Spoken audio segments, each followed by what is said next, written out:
How did Norwegianization impact Sami people's history? Imagine living in a place where your language, culture, and way of life are slowly pushed aside. That's what happened to the Sami people during the period of Norwegianization. This was a government policy aimed at making the Sami more like Norwegians. It started in the mid-1800s and lasted into the 20th century. The goal was to create a unified national identity, but it came at a cost for the Sami. The Sami are an indigenous group with a history of over 2,000 years in the northern parts of Norway, Sweden, Finland, and Russia. They traditionally relied on reindeer herding, fishing, hunting, and gathering, all closely connected to their land and natural environment. But as Norwegian authorities pushed for assimilation, Sami language and traditions faced harsh restrictions.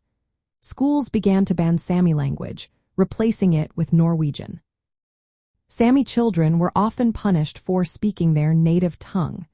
This led to a sharp decline in the use of Sami language among younger generations. Laws also limited Sami land rights. For example, the Land Sales Act of 1900 made it harder for Sami people to own or lease land for reindeer herding.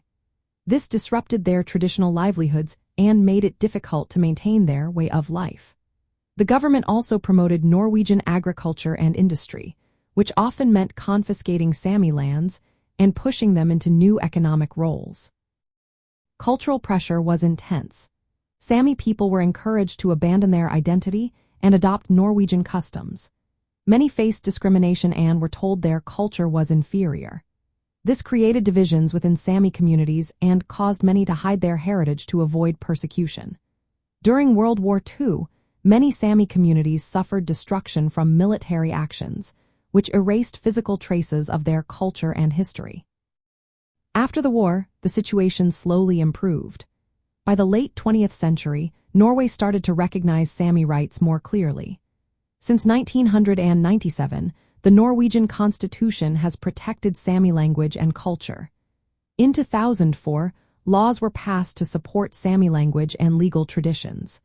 Today, there is more awareness of the importance of preserving Sami heritage. Looking at this history, Norwegianization shows how nation-building efforts sometimes overlooked the rights of indigenous peoples. It caused lasting damage but also sparked movements to revive and protect Sami culture. Now, the focus is on respecting Sami identity and ensuring their traditions are celebrated as part of Norway's diverse heritage.